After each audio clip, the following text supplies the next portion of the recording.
بسم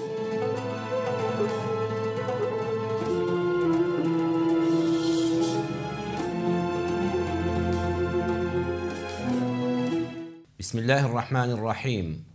الحمد لله رب العالمين، والصلاة والسلام على سيدنا وحبيبنا محمد وعلى آله وأصحابه أجمعين.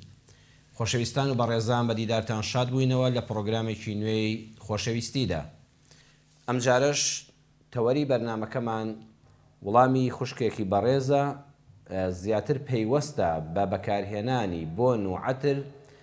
معتەر بۆ خوشکان بۆ ئافرەتان. پرسیارەکە باوەکو خۆی بخوێنینەوە ئینشاءالله وڵامیان دەدەینەوە. دوو پرسیاری کردووە خوشکە بەڕێزە.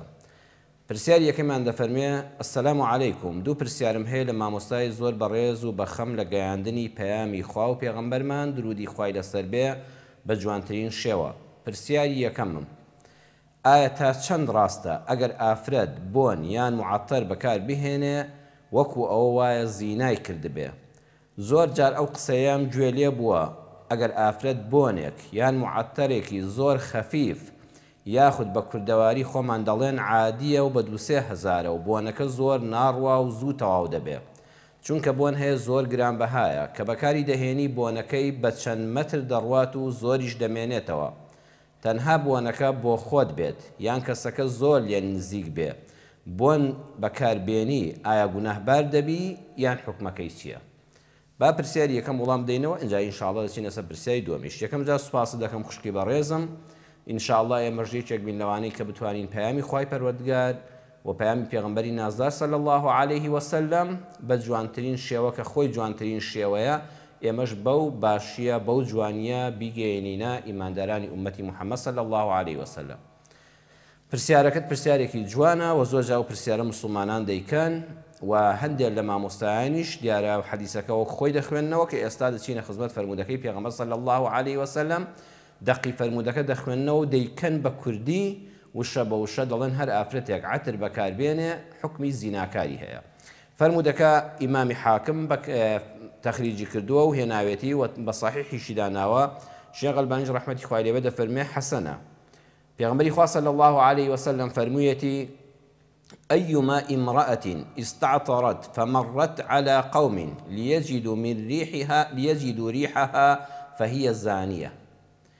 أما فرمودەکەیە کە پێغەمبەری خوا صلی الله علیه وسلم فەرموویەتی: هەر ئافرەتێک خۆی بۆن خۆش بکە بڕوات بەلای کۆمەڵێک لە پیاواندا، بەڵام لیەجیدوا ریحەها مەبەستی ئەوە بێ بۆنەکەی بەسەریاندا بڕوە، ئامانجی ئەوە بێ سرنجی ئەم پیاوانە بەلای خۆیدا ڕاکێشێ بۆ ئەوەی تەماشای بکەن، ئاوڕی بۆ بدەنەوە، مەرحەبای بکەن، قسەی لەگەڵ بکەن. هەل لیەجیدوا ئامانجەکەی ئەو لامە هی ئەوەیە ئەم عەترە بەکاردێنێ ئەم ئافرەتە مەبەستی سەرنج ڕاکێشانی پیاوانە فەهیە زانیەتون، ئەوە حکمی زینای هەیە. بەڵام سەیری حەدیسەکان کەین کە دەبێت بچین ئەوانەی کە حەدیسی پێغەمبەریان صلی الله علیه وسلم شی کردوێتەوە بزانین چیان فەرمووە لەبارەی زیناکارەوە. ئایا زیناکەی وەکو ئەو کەسە وایە پیاوێک و ژنێک بە نامەحرەمی بە ناشەرعی پەنا بەخوا لە یەک نزیک دەبنەوانێ و زینا ئەنجام دەدەن؟ ئایا ئەم حکمە قورسە بۆ ئافرەتێکە کە هەمان عەتری بەکارهێناوە و بەلای پیاوانێک هاتێپەڕیوە؟ لە کتێبی التەیسیر بشەرحی جامیع الصەغیر زەینەدینی مەناوی دەفەرمێ: بسبب ذلك معرضة للزنا، چونکە ئافرەت ئەگەر بەنیەتی ئەوە سەرنجی پیاوان بەلای خۆیدا ڕاکێشێ، عەتر و بۆنی خۆشی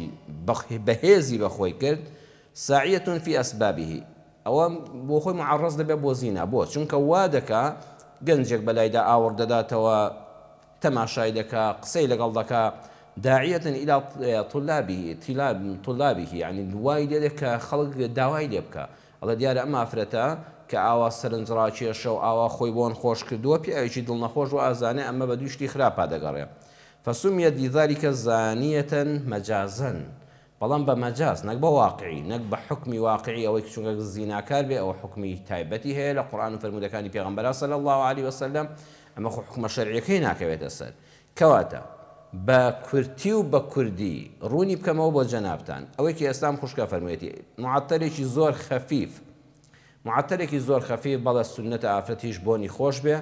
مادام بۆنەکە ناڕوە یەکەم مەرج بۆنەکە ئەوەندە تیژ نەبێت چەند مەترێکەوە پیاوێک لە تەنیشتەوە بڕوا و ئەوەندە بەهێز بێ. ئێستا عەتری وهەیە ئافرەتان بەکاری دێنن شوێنەکەشی بەجێهێشتووە هێستا بۆنی شوێنەکە دێ، ئەمە نابێ، ئەمە ناشەرعیە. کەواتە بۆنێکی خەفیف معتەرێکی ئاسایی کە ئافرەتێک جاری وایە کە سوکاری خۆیەتی هاوڕێیەکێتی ئەم لاولای ماز دەکا باوەشی پیا دەکا، ئەوە بۆنێکی خۆشی لێبێ، بۆنی عەتر بۆن بەتایبەت لە هاوینەند و لەمەوە دوا بۆنی عەرەقە و ناخۆشی لێنەیە، ئەمە شتێکی ئاساییە، معتەرێکی خەفیف عەترێکی خەفیف. بەڵام عەترێک کە عەرزم کردن بۆنەکەی زۆر بڕوا و لە دوای خۆی ئاساوار بەجێ بێڵێ، ئەم عەتریان حرامە. بەڵام ئەوەی کە جەنابە دەڵێ یعنی هەرزان بەهاییە، دەبێت ئاگاداری ئەوەش بین بەڕێزان، کۆمەڵە عەتر هەیە، کۆمەڵە معتەر هەیە، باوەڕتان هەبێت لە وڵاتان فڕێدراوە، لێرە بە 1000 دینار و بە 2000 دەیفرۆشن، ئەمە معناوە نیە ئەگە هەرزان بوو حرام نییە، ئەوە زۆر جار بۆ تەندروستیش زەرەری هەیە. هەندێک بۆن هەیە یان عەتر هەیە بڕواتان هەبێ مادەی خراپی تێدا یان بەسەر چووە، تۆ نابێ بڵێ ئەگەر هەرزان بوو ئەوە دیارە خەفیفە و زۆر نامێنێتەوە، ئەوە لەوەچی ئەو پەڕی عادی بێ، دەبێت خۆش پارێزین لە هەندێشتی هەرزان بەها بۆ پیاوانیان بۆ خوشکان و ئافرەتان، ئەوانەی کەوا کوالیتیان نییە، ئەوانەی لە وڵاتاندا بەسەر چوون و بە وڵاتی ئێمەدا دەکرێن و بێویژدانان لە بازاڕم و ئەوانەدا دەیفرۆشن، ئەبێت لە باری تەندروستیشەوە وریای خۆمان بین زەرەری تەندروستیمان لێ نەدا. عەتر بۆیە کە تەندروستیت باش بێ و دڵت خۆش بێ و مێشکت ساف بێ، نەک ئەوەی تووشی تەندروست خراپیت بکە. بەڵام خاڵی دووەمیشیان حەدیسەکە زۆر ڕوون و ئاشکرایە، لیەجیدوا ریحەها، ئەم ئافرەتە خوا سەیری نیەتی ناودڵی دەکات کە ئەم عەترێ بەکارهێناوە ئامانجی ئەوە بێ سەرنجی گەنجێک یان کۆمەڵە گەنجێک بەلای خۆیدا ڕاکێشێ، چونکە کە نیەتی ئەوەی هەبوو ئەو کاتە ئاوڕیشیان بۆ دەداتەوە، ئەو کاتە تەماشاشیان دەکا، قسەش ڕوو دەدا، سەرنجام خوا پەناماندا لەوە ئەچێت زینا لەوە توش ببێ. بەڵام ئەو ئافرەتێ بەڕێزەی وەکو ئەم خوشکە هەرچی نیەتێکی خراپ لە دڵیانە، تەنها ئینسانیش ئافرەتانیش وەکو پیاوان مرۆڤن تووشی دەستە خوشکی خۆیان، خوشکی خۆیان، هاوڕێی خۆیان دەبن، مەچی یەکتر دەکەن، ئامێز لە یەکتر دەدەن، ناشرینە ئینسان ناخۆش بۆنی عەرەقەی لاشەی بێ، ئەی بۆ بۆنی معتەرێکی خۆشی خەفیف لێنەیە کە لە تەنیشتی 1-2 مەترەوە بۆنی ناڕوە و نیەتێکی پاکیشی هەیە، بەخوا تەنها مەبەستی ئەوەیە ئەگەر خوشکێک دەستە خوشکێک هاوڕێیەکی خۆی هات باوەشی پێداکرم لاولای ماچ کرد بۆنی عەرەقە بۆن ناخۆشی لێنە، نەخێر ئەمان هیچ حکمێکی خراپی نییە. عەرزم کردن یەکەمیان نابێ عەترەکە بۆنی زۆر بەهێز بێ و بمێنێتەوە، دومیشیان نابێ ئافرەتەکە خوا پەناماندا لەوانە بێ بەم بۆ نەخۆشە بیەوێت سەرنجی گەنجێک پیاوێک بۆ لای خۆی ڕاکێشێ، ئەو کاتە بۆیە دەڵە زیناکار، یعنی مەبەستەوە نییە کە زینای کرد بێ حکمی شەرعی بەسەرا جێبەجێ بێ، ئەوە لەو حاڵەتەدا نزیک دەبێتەوە ئەم بۆ نەخۆشە بەو نیەتە خراپە سەرەتایە کە هەنگاو بە هەنگاو دەگاتە زینە. وابزانم وەڵامەکە ڕوونە، ئینشاءڵڵا خوشکان ئیسفادەی لێ بکەن. پرسیاری دووەممان کەم بە ڕێزەکتویر فەرموویەتی ئەم ئافرەتە دەڵێ ئایا ئافرەت گوناهبار دەبێ ئەگەر لەژێر لە چێک تەوقە بەکاربێنێت، تۆقە بەکاربێنێت، یەک کەم لەسکەکەی بەرز بێتەوە، یعنی یەک تۆز لەسکەکەی بەرز بێتەوە، نەک وەکو پشتی وشتر بەرز بێتەوە، تەنها پرج ڕابگرێت و کەمێک بەرز بێت. لە چەند مامۆستای ئاینیم گوێ لێ بووە ئەو ئافرەتە بۆنی بەهەژ ناکات، تێبینی ئەگەر ئەو تۆقەیە بەکار نەهێنم زۆر جار لەچکەکەم ڕناوەستێ و زۆر ناخۆشە، دەبێت هەر خەریکی لەچکەکەم بم. زۆر سپاس خوای گەورە پاداشتی خێری یەکە بە یەکەتان بداتەوە. خوشکی بەڕێزم خوای پەروەردگار پاداشتی تۆش بداتەوە. سپاس بۆ پرسیارە جوانەکەت. بەڵێ مامۆستایان بۆیان باس کردوین کە هەر کەسێک وەکو پشتی حوشتر لەچکەکەی بەرز بکاتەوە و تەوقەی لێ بدا و قژی لول بکە بۆنی بەهەژ ناکات. هەرچەند ئەم فەرموودەیە بەڕاستی دەبێت هەڵوێستی لەسەر بکرێ ئینسانێک بۆنی بەهەژ ناکا لەسەر ئەوەی کەوا لەچکیشی کردو قژی بەرز کردوێتەوە، ئەو حکمێکی تایبەتە. ئەگەر مەبەستی لاساییکردنەوەی کافران بێ، لاساییکردنەوەی دیارە کۆمەڵە ئافرەت هەبوون لەو سەردەمەی پێغەمبەر صلی الله علیه وسلم کە دەستوریان وا بۆ خراپەکاران ئافرەتێکی دوور لە خوشکانی مسلمانی ئێمە لەوانە دوورن ئینشاءالله بەو نێتەوە قژیان بەرز کردوێتەوە تۆپەڵیان کردووەکو پشتی حوشتر کە هەر پیاوێک هەر کوڕێک سەیری کردوون توێتی ئەوە دیار لەو ئافرەتانەیە کە بە دوو شتی خراپا دەگەڕێ. فەرموویەتی نابێ ئێوە وابن، نابێت تەقلیدی ئافرەتانێکی خراپ بکەن. بەڵام ئەوەی کە جەنابەت دەڵێ ئافرەتێک تۆقەیەک بەکاردێنێ قژەکانی لە دواوە پێدەبەستێ، وەڵا قژی ئافرەت هەر سونە دوایە زۆریش بێ، خۆ نابێ بچووکی کاتەوە نابێت سەری بتاشێ وەکو پیاوان ئالەو حاڵەتەدا بە بێگومان خژەکە تۆپەڵ دەبێت و بە قەدەر خۆشی بەرز دەبێتەوە نەخێر خوشکی بەڕێزم ئەو تۆقە لێدانەی قش دەدواوە بۆ ئەوەی کەوا قژ ڕێک و پێک بێ و ئیسلام داوای لێ نەکردووی تۆقەی لێ نەدەی و لە دواوە نەیبەستی کۆی نەکەیتەوە ئەجا هەموو دەمێ بێتە دەرەوە وەکو جەنابەت دەفەرمووی ئازارت بدا هەر دەستت بە لەسکەکەتەوە بە قشتەوە بێ ئەمە نابێ نەخێر ئەوە هیچ حکمێکی شەرعی ئەوە ناگرێتەوە بۆنی بەهەش لەسەر کافران حرامە بۆنی بەهەش لەسەر ئەوانە حرام دەبێ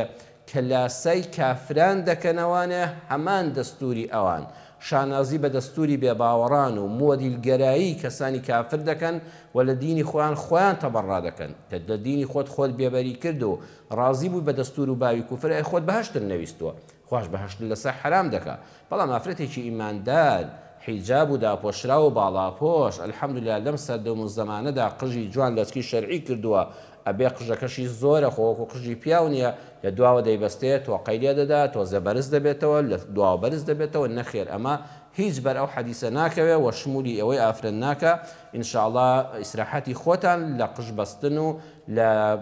لە دواوە کۆکردنەوەی و لە تۆقە لێدان و ئەوانەدا هیچ ئیشکالێکتان نەبێ بەویستی خوای پەروەردگار ئێوە لەو ئافرەتانە دوورن و ئێوە جێگاتان بەهەشتی خوای پەروەردگار جێگای هەموودایەکمان بێت بەڕێزان با ئاگادار بین بۆ ئافرەتانی موسڵمان کۆمەڵە خاڵ گرنگن ئەوەی کەوا لە دوو پرسیارەکەی ئەو خوشکە بەڕێزەدا هات باسی ئەوە بوو بەکارهێنانی بۆنی خۆش بەڵێ ئافرەتیش با بۆنی خۆش بێ بەڵام ئەو بۆنەی کە لە دەرەوەی ماڵ بەکاردەهێنرێ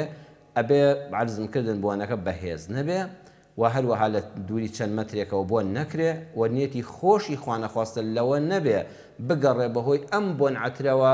سەرنجی خەڵکی بەلای خۆیدا ڕاکێشێ ئەوەی ئافرەتان گرنگە بیکەن خاڵی یەکەم پاراستنی چاوی لە نامەحرەم وقل للمؤمنات يغضضن من أبصارهن خوای پەروەردگار فەرمانی چۆن بە پیاوان کردووە لە ئاستی ئافرەتانی نامەحرەمدا چاویان بپارێزن واتە چاوی نەزەر ڕەوانین بە چاوی مشتری لەسەر ئافرەتانیش حرامی کردووە و ئامۆژگاری خوشکانی ئیماندار و موسڵمانی کردووە کە چاوی خۆیان دابخەن بپارێزن لە ئاستی پیاوی نامەحرەمدا بەڵام ئەمە مانای ئەوە نییە ئافرەت نەتوانێت سەر هەڵبڕێ ئافرەت بەردەوام سەری کز بێ کزۆ بێ نە خوا دەفەرمێ بە ناز و خۆشەویستیەوە نەڕوانێتە پیاوی نامەحرەم چونکە بەڕاستی تەماشاکردن جۆری هەیە هەردوو ڕەگەز لە ڕوانینی یەکتر بەخوا تێدەگەن ئەبێ ئافرەت ڕوانینی ئاگای لە ڕوانین بێت لە کاتی تەماشاکردنی دەم و چاوی پیاودا ئەوەندە بەنازەوە لێی نەڕوانێ یەکسەر کابرا حاڵی بێ بڵێ ئەو بە چاوی بابەتێکەوە تەماشام دەکات چونکە ئیسلامی ئێمە ئافرەتی نەسجن کردووە نەکۆیلەی کردووە نە ئازادی پێشێل کردووە بەڵکو حرمەتی پاراستووە دەفەرمێ ئافرەتان چاوتان بپارێزن لە ڕوانینێک کە پیاوێکی دڵنەخۆش وا بزانێت کە تۆ حەزی لێ دەکەی و بە نازەوە سەیری دەکەی چاوت لەو جۆرە ڕوانینە بپارێزە خاڵی دووەم ئاگاتان لە جلوبەرگی شەرعیتان بێ جلوبەرگی شەرعی تەنگ نەبێ کە پێستەکە تیا دیار بێ تەسک نەبێ ئەندامەکانی جەستەت بکشێ جلی پیاوان نەبێ تایبەت نەبێ بە پیاوانەوە و ئافرەتان جلێکی کورت لەبەر نەکەن کەوا هەیە تا ئەژنۆی هەیە خوارە ئەژنۆی ئەوانە نابێ بە دەرەوە بێ نابێ قۆڵی سێ چارەک بێ نابێ قۆڵی نیو قۆڵ بێ ئەمانە حرامن هەیە لەچک دەکان لەچکەکە لەسەرەوە دەبەستێ بەڵام گردنی بە دەرەوەیە ئەم لەچکەش ناشەرعیە دەبێ ئاگان لەم بابەتی جلوبەرگ و باڵاپۆشی و خۆداپۆشی بێ کە بەڕاستی ئەم جلە شەرعیە ئەگەر جلێک شەرعی بوو بەڕاستی ئازادی ئافرەتی نەک پێشێل نەکردووە ئەو جلوبەرەگەی کەوا عەرزم کردن تەنگ نەبێ تەسک نەبێ جلی پیاوان نەبێ کورد نەبێ بڕواتان هەبێت لە بواری تەندروستیەوە ئەوەش چیاوە بە ئافرەت وەرە هەموو دکتۆری دنیا لێ بپرسە بڵێت جلی تەسک چەند زەرەری بۆ ئافرەت هەیە وەڵای یەکسەر پێت دەڵێ ئەڵە بەخوا ئەم جلە تەسک و ئەمە کە هەموو جەستەی ئافرەتەکەی کوشیوە کە هەموو قۆڵ و قاچی بە دەرەوەیە وەڵڵا لە ڕووی تەندروستیەوە تەندروست نییە و ئافرەت تووشی نەخۆشی دەکات بەڵام ئەو جلانی کە شەرعین و شریعەتی پاکی ئیسلام دایناوە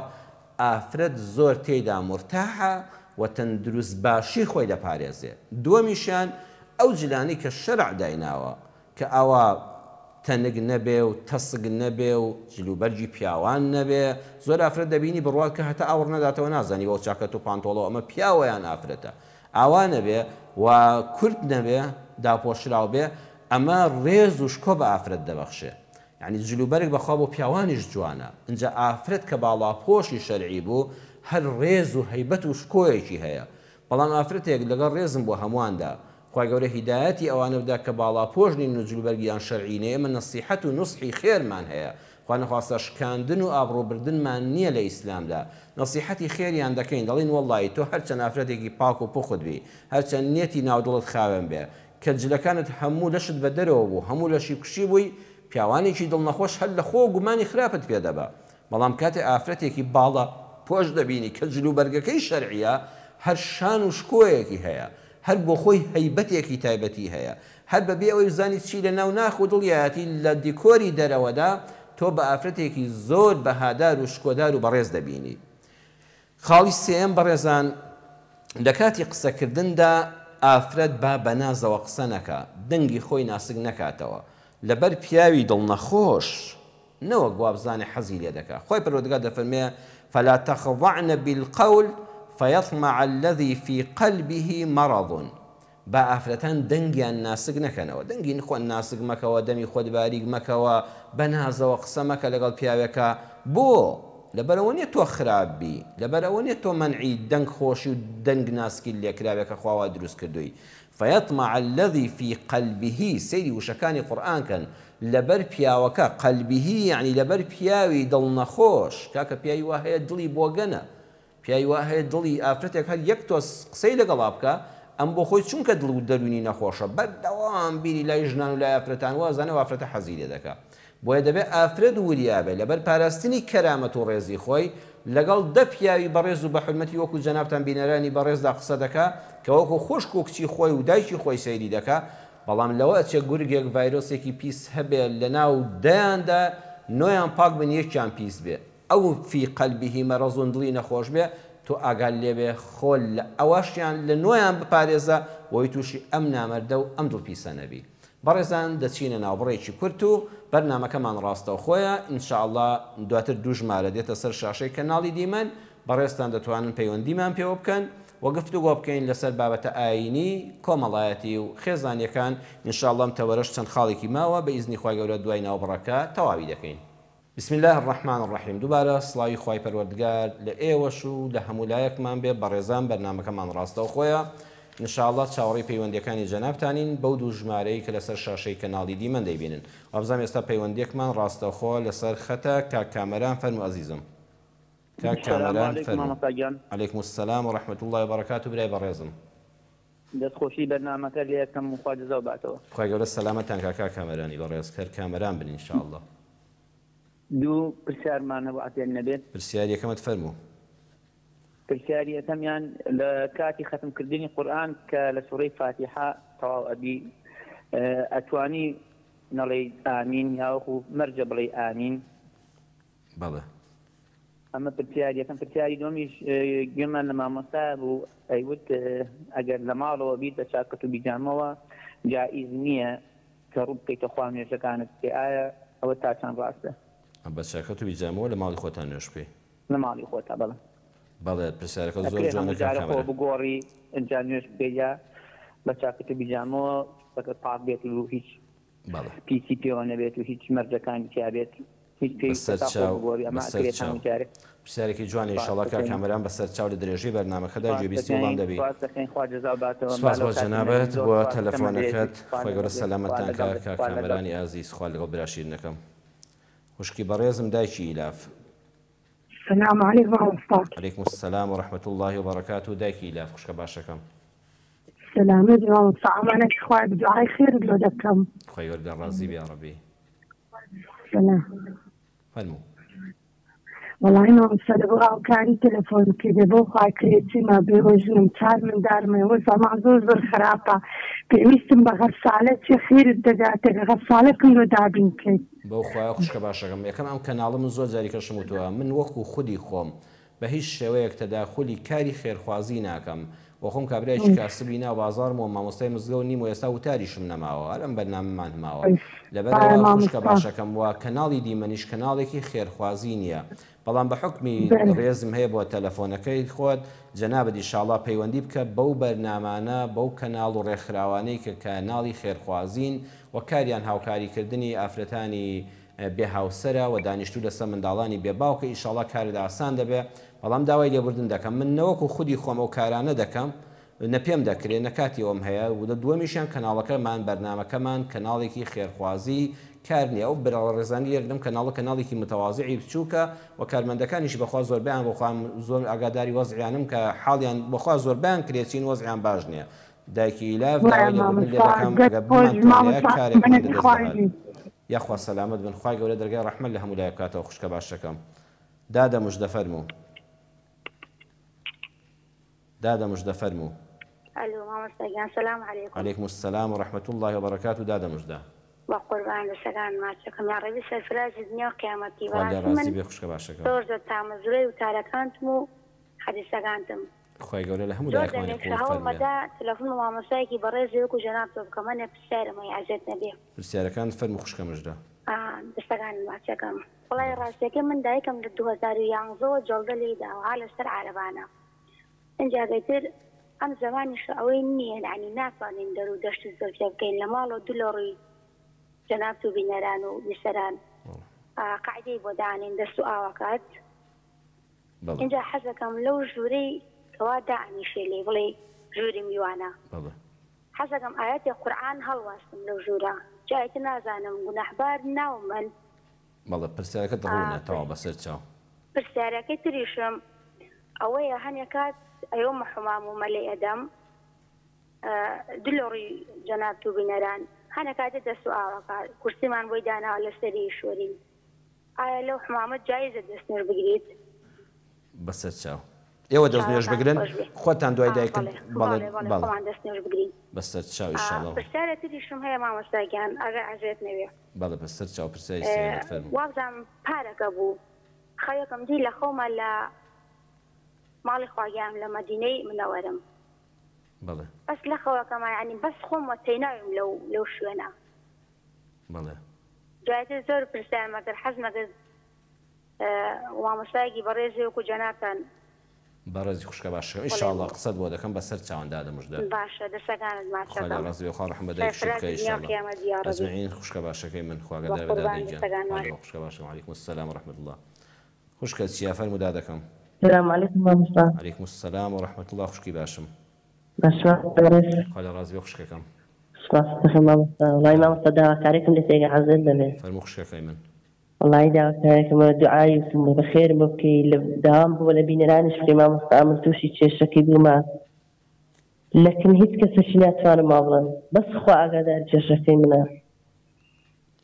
هەموو ڕۆژە دوعا دەکەم دەڵم خوا ئەو کێشەم بۆ حەکەی هیوادارم بە بینەرانیش بڵێ دوعای خێرم بۆ بکەن بەشم ڕزگارم بێ لەو کێشەی تا ئێستا بۆ هیچ کەسێکم باز نەکرد جگە لە ئەڵڵای خوای گەورە کافی و شافی ئینسان هەنای بۆ بەرێ و ومن یتەوەکەل علی الله فهو حسبه ئینشاءالله خوات بەسە بەسەر چاو ئینشاءالله ئێمە هەمومان بەندەی زەعیفی خوین و خواش ئەو دەستانە ڕەت ناکاتەوە کە دوعا بۆ یەکتر دەکەن خوشکبرانی مسلمان بینەرانی بەڕێزیش بۆ خوشکەچیە ئینشاءالله دوعای خێر بکەن یا ڕەبی خوا گرفتەکانت حەلکا خوشکەچیە بإذن خوای پەروەردگار ئینشاءالله هەندێک ڕێنمایشی بەدوعای ساڵحان بێ یا ڕەبی خوا بە هەنایە و هاواری جەنابیشت و هەموو لایەکمانەوە بێ و کێشەکانمان بۆ حەلکا خوا لەو گرفتە تۆش ڕزگار خوشکە باشەکەی من خوا گەدار بێ دادەگیان خوا لەو خوشکەکەم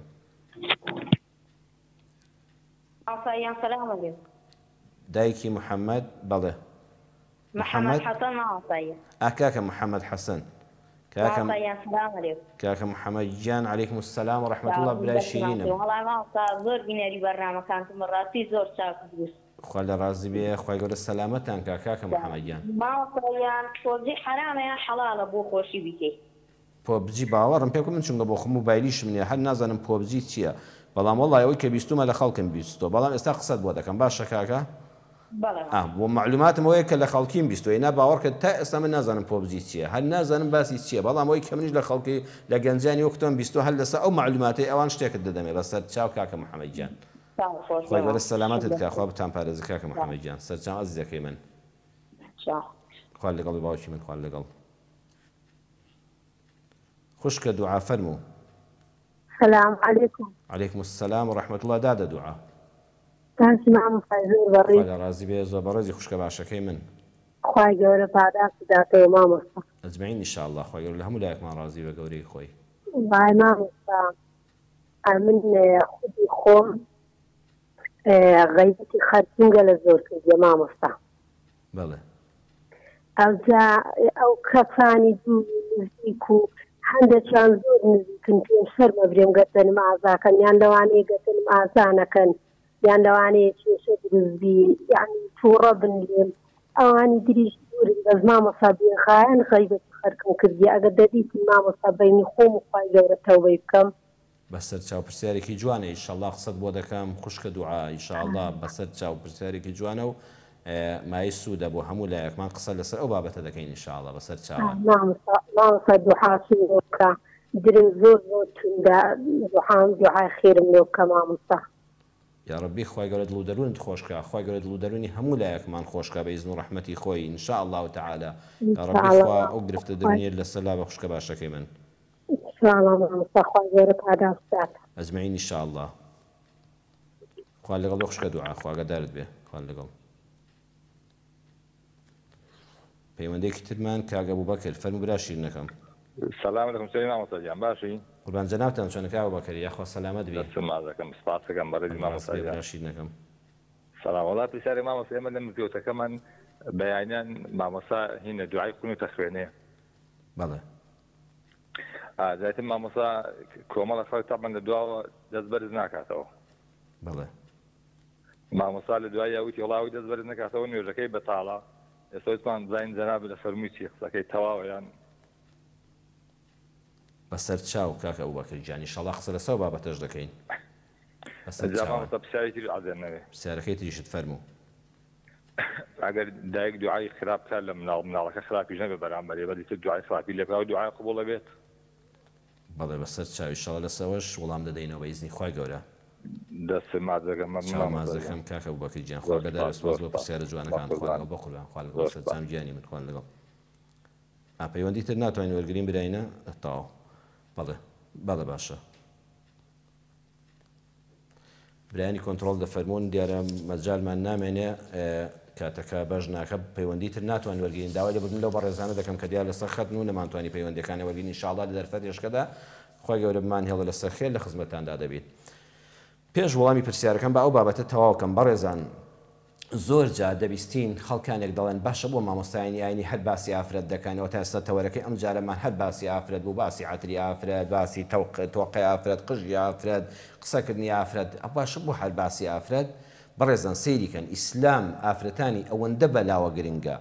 لەبەر پیاوە دڵ نەخۆشەکان معنە خراپی ئافرەتان نییە ئافرەتان سجنکە ها سەیری قورئانەکەکەن فيطمع الذي في قلبه مرض في قلبه هی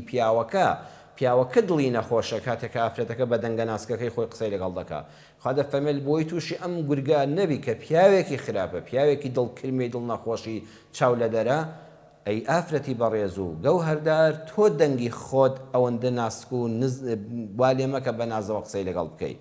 لەبەر پیاوە دڵ نەخۆشەکەیە بۆیە ئافرەت لە ئیسلامدا گەوهەرە کۆڵەکەی ماڵە با پیاوی دز و ژندز و گورگ نەیخوا وریا بە ئاگاد لە خۆت بێ پیاو ئەوەندە داواکرا و نییە وەکو ئافرەت یعنی کە زۆری باسی ئافرەتان دەکرێت لەبەرەوەی ئافرەت بە نرخە ئافرەت داواکراوە پیاو ئەوەندە داواکرا و نییە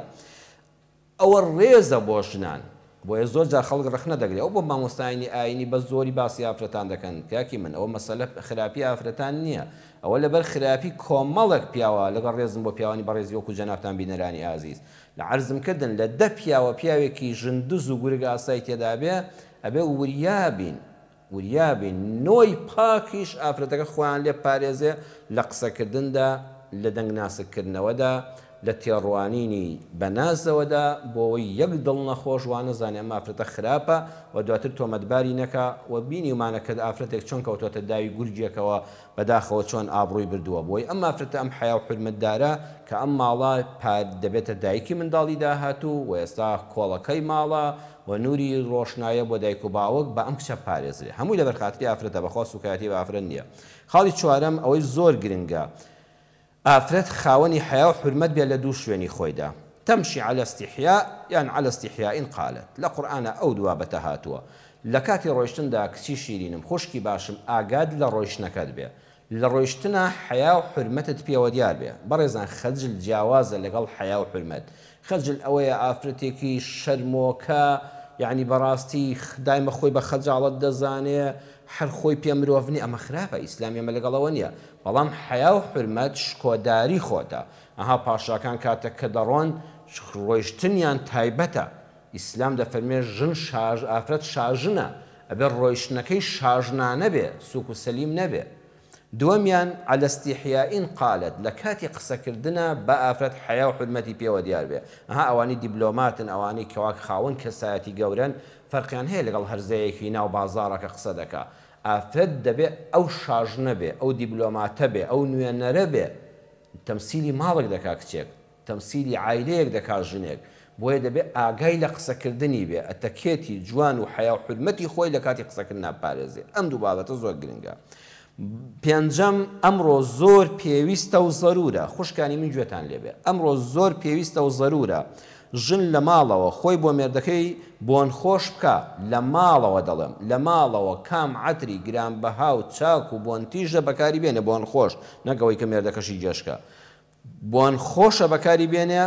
خۆی بۆ مێردەکەی بە جوانترین جلوبەرگ بڕازێنێتەوە لە ناو چوارچێوەی ماڵەکەی خۆیدا وای لێ بکات لە دەرەوە پیا و لوتی مشتاقی ئەو هەموو بۆن عەترە نەبێت کە لە بازاڕە هەمومان دەزانین کە دەچێت ناو سیارەوە دەچێت ناو تەکسیەوە ئەچێت ناو پاسەوە دەچێت ناو بازاڕەوە ئەچێت ناو دایرەوە هەمووی بەداخەوە عەترێکی ناشەرعی بەخۆی کردووە. خوشکی بەڕێز ژنی عاقڵ ئەوەیە لە ماڵەوە لوتی مێردەکەی ئەوەندە بە عەتری بۆن خۆش پڕ کردووە لوتی پیاوەکەی تامەزرۆ نییە بۆ هەڵمژینی ئەو هەموو بۆن عەترێکە بەرە ڕووی دەبێتەوە بابەتەکە ڕوونە. دووە چاویشی تێر بکە ئەوەندە جلی جوانی بۆ لەبەرکە ئەوەندە خۆتی بۆ بڕازێنەوە مێردەکە لە دەرەوە چاوی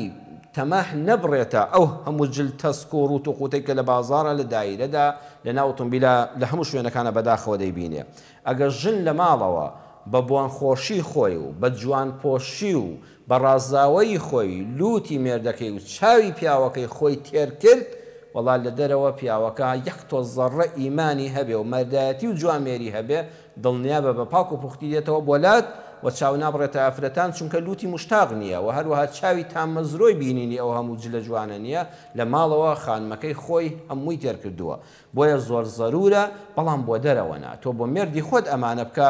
لە دەرەوەش معەتەرێکی خەفیف کە بۆن عەرەقی و ئەوانە لێنەیە شەرع مەنعی نەکردووە وەجلێکی شەرعی جوان کە ڕێک و پێک شایستە بێ بە تۆی شاژن لە دەرەوەی ماڵەکەتە لە بەریکەی جلێک بێکە شاین بێ بە تۆی خانم ئەوە ئیسلامی ئێمە هەمووی بۆ حیا و حرمەتی ئێوەی بەڕێزداناوە ئینشاءالله هەموو خێزانەکان پڕ دەبن لە خۆشەویستی و لە بەرەکەتی خوای گەورە و لە ڕێز و حرمەت. با بچینە سەر وڵامی ئەو پەیوەندیانەی کە بەڕێزان کردیان پرسیاری زۆر جوانیان کرد ئینشاءالله خوای گەورە بیکا بەمای سوود بۆ منیش و بۆ جەنابیشتان و بۆ تێکڕای بینەران. کاک کامەران پەیوەندی یەکەممان ئەفەرمی کاتێک کە دەڵێ سوڕەتی ئەلفاتیحا دەخوێنی الحەمد لله رب العالمین کە دەڵێ وەلا الضالین لە ختمی قورئانە بەڵێ پێویست نییە بڵێ ئامین ئامین بەشێک نییە لە سوڕەتی ئەلفاتیحا بەڵام سوننە دوایە لە دوای ئەوەی کە تۆ ئەم دوعا و تەڵەبانە لە خوای پەروەردگار کرد اهدنا الصراط المستقيم صراط الذين أنعمت عليهم هەتا کۆتایی بژڵێ ئامین یا ڕەبی خوای گەورە ئەم دوعانم لێ وەرگری خوایە لێم وەرگری ئەگەر نەیڵێ ختمی قورئانەکەت هەر دروستە بەڵام کاتێک کە دڵێ الحەمد لله رب العالمین ولا الضالین ئامین ئەنجا بڵێ بسم الله الرحمن الرحیم و سوڕەتی بەقەرە دەست پێ بکە نەخێر ئامینەکە بکەی سوننەتەوە باشترە بەڵام ئەگەر نەشیڵەی ختمەکەت هەر دروستە و لە کاتەکانی تریشە سوڕەتی فاتیحاکەت هەر دروستە. دووەمیان ئەگەر لە ماڵەوە بیت بە چاکەت و بیجامەوە نوێش بکەیت مادام لە ماڵی خۆتدای ئایا دروست دەڵێ مامۆستایەکی بەڕێز فەرموویەتی نابێ پەروەردگار لە قورئانە خوای خالقمان سبحانه وتعالى فەرموویەتی خذوا زینەتەکم عند كل مسجد. ئینسان کاتێک کە چۆ مزگەوت کاتێک کە چۆ ماڵی خوای پەروەردگار وەزانان دەفەرمون کاتێک کە بەرەو قیبلە وەستاوی لەسەر بەرماڵی نوێژ بووی با جوانیت پێوە دیار بێ. ئەو مامۆستا بەڕێزان مەبەستی ئەوە بووە من بۆ کامەران و بۆ ئێوەی بینەران بەڕێزان با دووشت لێکەینەوە. هەندێک شت هەیە حەڵاڵە لە ڕووی شەرعیەوە بابەتەکە دروستە بەڵام ئەدەبی کەمە بەڵام باش نییە بە کوردی خۆمان. چۆن ئێستا نوێژ گرنگ ئەوەیە دەست نوێژت هەبێ بەرەو قیبلە وەستابی شوێنی نوێژەکەت بەرماڵە فەرشە چیمەنتۆیە کاشیە هەر شتێکە گڵە خاوێن بێ شوێنی نوێژەکەت خاوێن بێ ئەو جلوبەرگەی بۆ پیاو لە بەریایەتی لە سەر و ناوکی داپۆشی بێ هەتا خواری ئەژنۆی ئەمەندەی داپۆشراو بێ بەرماڵێکی لە خۆیەوە پێچا بێ عورەتی دەرنەکەوێ لە سەر و ناوکی بۆ خوار ئەژنۆی ئەم نوێژە لای خوا قبوڵە نوێژەکەت دروستە نوێژەکەت قبوڵە گێڕانەوەی نوێژەکەت ناوێ بەڵام لە ڕووی ئەدەب لە حزوری خوای گەورەدا یعنی وەک مەبەست من دێت چاکەت و بیجامەکەشە ئەم چاکەت و بیجامەیە مادام پاکە لەشی تەواو داپۆشیوی عورەتت دەرناکەوێ بەڵێ نوێژەکەت قبوڵە لای خوا نوێژەکەشت تەواوە و گێڕانەوەی نوێژەکەت ناوێ نوێژەکەت لێ قبوڵ کراوە بەڵام باش نییە لە ڕووی چیەوە باش نییە لەوەی کە بەرامبەر بە خالق وەستاوی بەرامبەر بە ئەڵڵا سوبحانەه وتەعالا وەستاوی ئەگەر مامۆستا فڵان کەس بێتە ماڵەکەت ئەگەر کاک فڵان کەسی بەرپرسی وڵات بێتە ماڵەکەت جەنابەت ئامادەی بە چاکەت و پانتۆڵۆ بەرامبەری دانیشی ناوەڵام زۆر جاوامان لێ دێ من ڕەم بێت لە ماڵەوە هەتا وەختی خەوتنی شەر ئەوە دائمە مڕەتەب دەمێنمەوانە هەر پێم عیبە لەبەر چای منداڵەکانیشم بە چاکەت و بیجامەوە دانیشم کامەران مەبەستم جەنابە نییە تۆ پیاوێکی بەڕێزی بەڵام جاری واش هەیە پیاوێک هاتۆتەوە لە دەرەوە با ئێمە حاڵەتەکان لێکەینەوە هەتا بۆمان دەکرێت بەخوا من وەکو خۆم سوێندت بۆ دەخۆم هەتا ئێستا بە بیجامە و بە 2006 بە حیاتی نوێژم نەکردووە دەڵم کامجلی بۆ مزگەوت لەبەری دەکەم بە پشتێنەکەشم نەبەست نوێژەکەم ناکەم چونکە بەرامبەر خوا ڕادەوەستم بەڵام پیاومان هەیە نەخۆشە پیاوێکەگە تەندروست باش بوو تااقەت و توانای هەبوو هێندەمان دوو نەبوو والله لە وەختی نوێژەکەدا چۆن لە بەرخاتی کاک فڵان کەسێک هەدێ بۆ میوانیت خێرا ڕادەکەیتە ژووری نووسنەوە خۆت دەگۆڕی و بە پوختی دێتە دەرەوە دەی حزوری خوای گەورە زۆر ئەساسترە بەڵام نوێژەکەت هەر قبوڵە عەرزم کردن مادەم جلەکانت پاکە و شوێنەکەت پاکە نوێژەکەت قبوڵە ئەجری تەواوت بۆ نووسراوە بەڵام ئەدەب لە خزمەت خوادانە نوێندراوە ئەوەش باشترە کە ئەدەبت هەبێ بەڵام پیاوێکی بەڕێز لەوە چ کاکامەران بۆ خۆی بوو فەرەزنا کاکامەران بینەرێکی تر کابرەکە هاتۆتەوە ماڵەوە چاکە تو پانتۆڵی لەبەردایە جلی کوردی لەبەردایە خۆی دەکاتەوە زۆر ماندووە گەرمایەتی دەچێت دەست نوێژ دەگرێت لە حمام چاکە تو بیجامەیەکی لە ناو ماڵ و منداڵی خۆی داتی کەسی بێگانی تێدا نیە بیجامەیەکی مەفشەڵ و ڕێک و پێکە تەسک و ئەوە نیە عورەتی بەدەرەوە نیە و نەیکوشیوە ئەلەم حاڵەتانەدا بەڕێزان ناتوانێت ماندووە خواخواتی تۆزی ئیسراحەت بکە زۆر ئاساییە بەو جلەشەوە نوێش بکە بەڵام هەتا بۆتان دەکرێت هەتا بۆمان دەکرێت بە هەمومان جلی نوێژمان ئەو جلە بێت کە پێی دەچینە دەرێ کە پێی دەچینە مەدیسی پیاوان کە پێی دەچینە مەدیسی پیاوانی بەڕێزی وەکو جەنابتان کە لە ڕووماندێ لە لای میوان پێدانیشین بەڵام خەڵکمان دەبینیوە لە مزگەوتیشە بەخوا نوێژی بیانێ من خەڵکم بینیەوە بە بیجامەوە هاتووە مزگەوتی هەر بە خۆمەوە پێی تەریق بوومەوە پێم ناخۆش بووە قەیچەکە هەمووی دقەیەکی پێ ناچێت ئەگەر تەندروست باشی ئەگەر زۆر ماندوونی بەڵام بۆ حاڵەتێکی ماندوو بۆ کەسێک کە ناتوانێت ئینشاءالله خوای گەورە عوزری قبوڵە و خوای گەورە لێبوردەیە بەڵام نوێژەکەت لە ڕووی شەرعیەوە حەڵاڵە و دروستە بەم جلانەوە نوێژ حەڵاڵە و دروستە بۆم بیجامە و چاکەتەوە بەڵام ئەدەب لە خزمەت خوادا باشترین ئەوەیە جوانترین جلوبەرگ و پۆشاکێکی زۆر مەزبوط کە لە ڕوود دێ لە مەدیسی پیاوانی بەڕێز و میوانی ئازیزدا لەگەڵی دانیشی ئەوە لەبەرکە بڵامەکە ڕوونە کاکە کامەران ئینشاءالله خوا نوێژ و تاعەت و عیبادەتی هەموو لایە قبوڵکە دادا مژدا فەرمووی دایکم لە 2011ەوە جەڵدەی لێ داوە یا ڕەبی خوای گەورە ڕەحمی پێ بکە ئینشاءالله خوا لە هەموو گوناهێک پاک کردوێتەوە و ئەجری قیامەتی زۆر گەورەیە لەسەر شوێنی تایبەت دایدەنێن دەڵێ لەو ژوورەدا ناتوانن بیبەنە دەرەوە هەموو کات بۆ پێداویستی و قەزای حاجەتی خۆی بابەتەکە ڕوونە ئەڵێ لەو ژوورە ئاەتێک هەڵواسم ئاەت هەڵواسین ضرور نییە ئاەت هەڵواسین پێویست ناکە ئاەتی قورئان ئاەت الکورسی بێ قل أعوذ برب الفلق و ناز بێ بەڕێزان سوورەتی فاتحە بێ ئەسماء الله الحسنا بێ هیچ بە دیوارەوە هەڵمەواسم من ڕێیم وایە لە ماڵە پێویست ناکە ئەم شتانە هەڵواسین بەڵام ئەگەر دڵت پێخۆش بوو هەڵی واسی نەخێر هیچ گوناه نییە ئافرەتێکی نەخۆش جەڵدە لێدرا و لەو ژوورەدا قەزای حاجەت و پێویستی خۆی دەکا ئاەتەکەی قورئانیش لێەوە بێ انشاءالله خوا نەخواستە من بەس بێ ئەدەبی نییە بەڵام وەکو باشترین بێ بڵێ باشترین ئەوەیە تەنانەت دایکی بەڕێزیشن لەو ژوورەدا نەبێ پێویست ناکات ژوور هیچ ئاەتێکی تێدا بێ با ئاەتەکان بکەین بە کردار با سوڕەتی فاتحە دەخوێنین غەیری خوال لە کەس نەپاڕێنەوە ئەو ئیاکە نەعبود و ئیاکە نەستەعین قل هو الله هەڵدەواسی خوا بە تاک و تەنها بگرە و هەڵگیش هاوبەشی بۆ بەدا منێ بە کردار بیکە نەک ئەوەی کەوا هەڵی واسی قل أعوذ برب الفلق و قل أعوذ برب الناس وەرە بەیانیان و ئێواران و دوای نوێژەکان و کاتی خەوتن بیخوێنە پێویست ناکە لەسەر دیوار نا وەڵڵا خوشکە موژدە هەڵی مەواسە بەڵام فەرەزنا ئەگە زۆر مشتاقی بە هەڵواسینی دیارێکت بۆ هاتووە ماوەیە هەڵی دەواسی ئیشکالێکی لەسەر نەبێ ئیزنی خوای گەورە چونکە ئەمە شوێنی تەوالێت نییە ئەمە حاڵەتی ضرور و ناچاریەکە ئەمەی والێ کردو بەڵام ئەسڵت وایە باشترین وایە هیچ لەو ژوورە و دەو ماڵەدا هەڵنەواسرێ بە کردار قورئانەکە جێبەجێکەین ئەڵێ لە حەمامە دەیشۆم دوای ئەوەی کەوا دایکت شت یا ڕەبی خوا پاداشت داتەوە خوشکە موژدە کە بەرتە دەرەوە تەشتێک ئاو یان بە سۆندەیەک بە بەلوعایەک هەرچێنێک بێ ئەو شوێنە پاکەوە کە تەشتی ئاوت پێداکرد هەمووی کاشی حەمامی ئێستا هەمووی پاک و پوختە خاوێن بۆەوە لە دوای ئەوە دەستنوێ شەڵدەگری هیچ ئیشکالێکی لەسەر نیە بەڵام دوای ئەوەی کە دایکت پاک کردەوە و پێداویستی جێبەجێ بوو برتە دەرەوە بۆ سەر خەڵەوێڵەکەی خۆی شوێنی نووسنی هاتیەوە دەستنوێژ مەگرێ یەکەم جار بیشۆ حەمامەکە عادەتن کە ئافرەتانیش خاوێنن دەیشۆن چونکە کاشی و هیچی پێوە نامێنێت دوای تەشتێک ئاوت پێداکردیان بە سۆندە و بەلوعەکە بەمەسینە بە هەرچێک بێ ئاوت پێدا کرد پاک و پخۆت شتت ئەمجا دەستنوێژی لێ هەڵدەگری هیچ ئیشکالێکی لەسەر نییە ئەڵێ لە خەوما لە مەدینە بووم بە تەنیا بووم بە ئیزنی خوای گەورە تۆ خزمەتی دایکت دیارە لە ماڵەوە وەکو پێویست بە تەنیا دەکەی ئینشاءالله خوای گەورە ئەجری حەج و عومرەی سونەتی بۆ نووسیوی ئەو خزمەتەی دایکت بڕوا بکە لە عومرەی ناڵم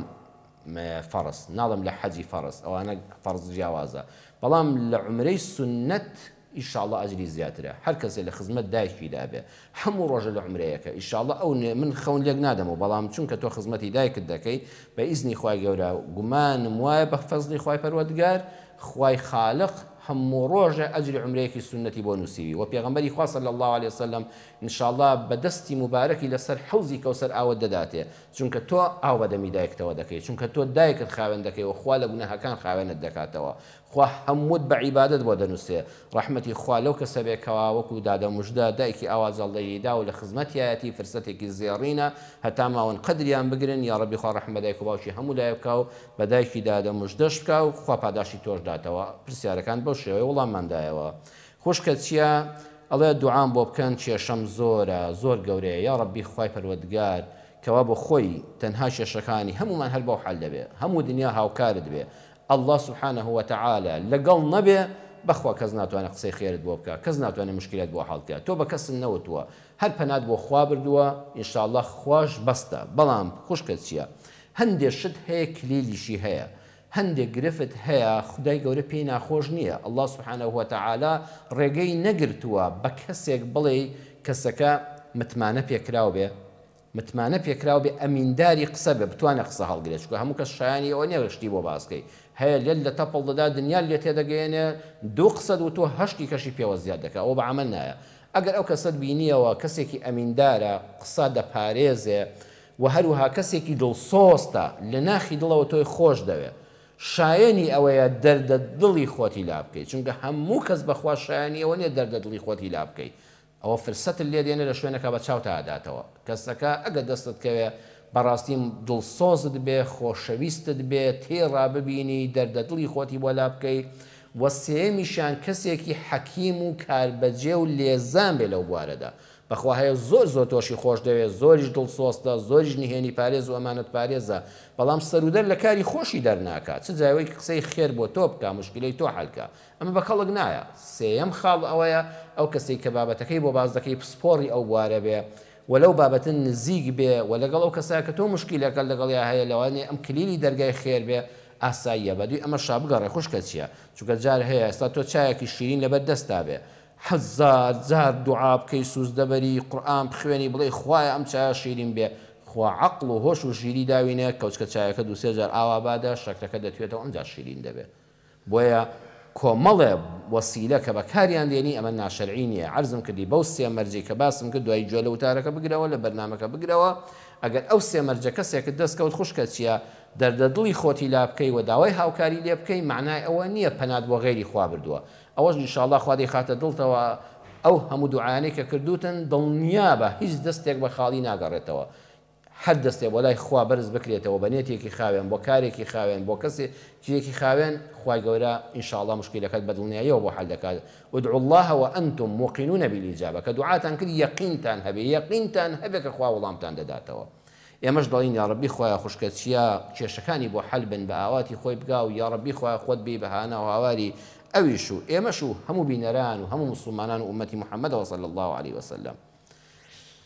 کاکە محەممەد حەسان برای گەنجم فەرمووی بۆ پۆبجی باوەڕکە من هەر ناوەکەشی باش نازانم چونکە ئەو شتانەمان لە ماڵە هەیە و نەدەیزانم و نەبینیومە بەڵام لە گەنجانی وەکو تۆ کە پرسیار کراوە باسییان کردووە واللهی من پێم حرامە ئەوەی کە لێم بیستۆ لەم بابەتەوە نەوەڵا کاکە محەممەدگیان ئینشاءالله جەنابەت گەنجێکی ساڵح و خواناسی خۆل لە پۆبجی و لە کۆمەڵێک یاری بپارێزە ئەمانە عاقبەتیان بەخێر ناگەڕێ ئینشاءالله ئێوە گەنجانی خوێندەوارن ئێوە گەنجانی ڕۆشنبیری ئەم سەردەمەن ئێوە دسواز بخۆ ئەوە تا تۆ پرسیار لە مامۆستایەکی ئاینی و لە بەرنامەیەکی ئاینی دەکەی نیشانەی ئیمانی کاکە محەممەدی خۆشەویستە مادام تۆ گەنجێکی خواناسی و پرسی ئاین دەکەی ئەم ئیسلامە گەورەی ئێمە ئەوەندەی شتی خێر تێدایە مەجالمان نییە پەنا بۆ پۆبجی بەرین کاتەکانمانی پێ پڕکەینەوە لەوانەیە پۆبجی بۆ کەسێک بێ ئەوەندە بێکارە نازانێت چ بکە بەڵام تۆی گەنجی مسلمان ئێمەی ئەهلی ئیسلام و ئینسانی مەبدەئی بە ئیسلامی والله ئەوەندە کاتمان کەم بووەتەوە والله فریا ناکەوین الحەمدلله دایمە لە خێر داین هەر لەبەر خێر مەجای نەدۆمی لەمان هەیە نەدامەمان هەیە نە پۆبجیمان هەیە نە موبایلمان هەیە گەنجێکی وەکو کاگە محەممەد لەم هەموو کتێبەی ئەم سەردەمەیە کە هەر قسەی جوانت بۆ دەکا حیفنێ کتێبێک نەخوێنیتەوە حیفنە تەفسیری قورئانێک نەخوێنیتەوە حیفنی ئێستا گەنجێک بوو تا ئێستا ختمی قورئانم نەکردبێ چەند کتێبێکی فەرمودەکانی زیێڕینی پێغەمبەری خوا صلی الله عليه وسلم نەخوێن بێتەوە خوا ئینسان هەرگە کاری نەبوو تەسبیحەکە دەرێنە سەڵاو لە پێغەمبەردا صلی الله عليه وسلم لە ڕۆژی قیامەتا پێغەمبەر شەفاعەتت بۆ دەکا لە دنیادا خۆی گەورە لە گرفتەکان ڕزگارت دەکا ئاواتەکانت دێنێتە جێ بەڵام پۆبجی چێت بۆ دەکا بەخوا پۆبجی هیچت بۆ ناکات تەنها مێشکت مەشغوڵ دەکا ئینشاءالله کاکە محەممەد من باسی حەڵاڵ و حرام ناکەم بەڵام دەڵم تا بۆتان دەکرێ خۆتان لەم بابەتانە بپارێزن خوشکە دوعا دەڵێ غیبەتی زۆرم کردووە هەندێکیان نزیکن ناسم و لێم نزیکن هەندێکیان دوورن ئایا تۆبە بکەم خوا لێم خۆش دەوێ وەڵاهی پرسیارێکی زۆر جوانە ئینسان کاتێک کە دان دەنێ بە هەڵی خۆیدا ئەوە فەزیلەتە کاتێک کە خوشکە دوعا دەڵێ من سەردەمانە غیبەتی زۆری خەڵکم کردووە سوبحان الله غیبەت یەکێکە لە گوناهە هەرە گەورەکان غیبەت یەکێکە لە گوناهە هەرە گەورەکان بەڕێزان ولا يغتب بعضكم بعضا بنص قرآن خوا دەفەرمێت لە پاژوم لە باسی یەکتر مەکەن ئایا هەر یەکێک لە ئێوە دڵی بێزی دێتەوە قێز ناکاتەوە لەوەی گۆشتی براکەت خوشکەکەت بە مردوویی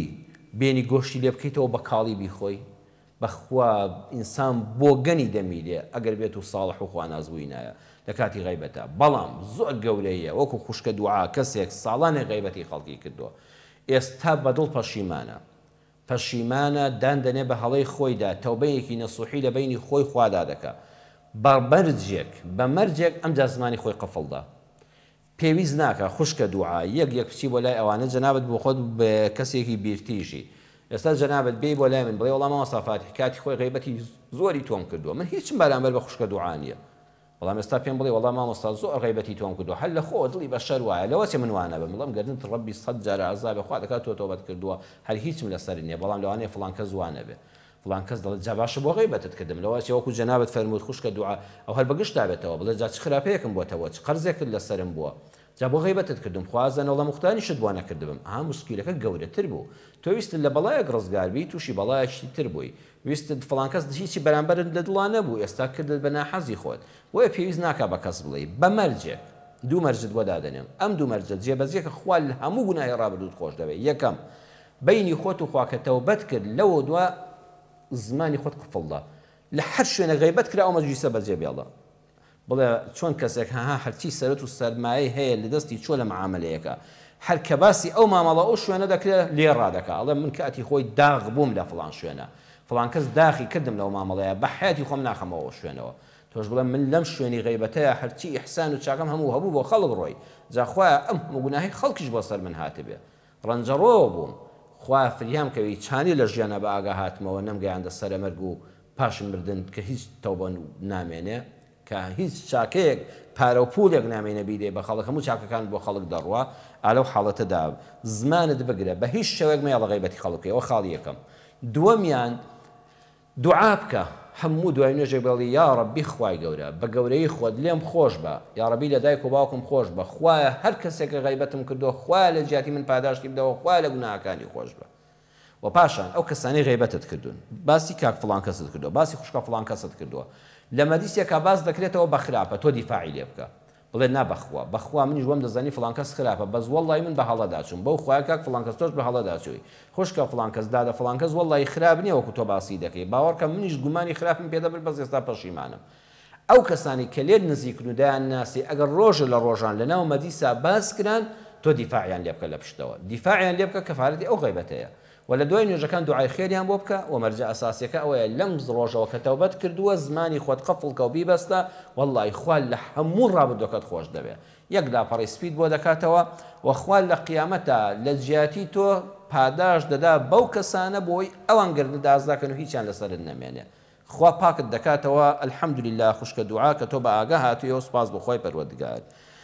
کاکە ئەبوبەکر دەفەرمێت لە مزگەوتە مامۆستا دوعای قونوت دەخوێنێ بەڕێزان ئەم دوعای قونوتە بەداخەوە ئەم کوردستانی ئێمە خەریکە ناو مزگەوتەکانیش تەباییان تێک دەچێت ئەی بەداخەوە بەخوا بەس مزگەوتمان مابوو کە هەمومان ڕوومان تێدەکرد بە هەموو ئەحزاب و بێلایەن و بە هەموو دڵ و ڕەنگێکەوە دەچوینە حزوری خوا ئای چەند خۆش بوو مزگەوتی کوردستان ئێستا خەریکە ئەویشمان لێ تێک دەچێت خەریکە ناو مزگەوتا دەبین بە ناحەزی یەکتر خەریکە مەئموم و ئیمام کە پاڵپشتی یەک و برا و خۆشەویستی یەک بوون خەریکە لەسەر قونوتی نوێژ دەبێتە ناتەبایی بەڕێزان قونوتی نوێژ لە مەذهەبی ئیمامی شافعیدا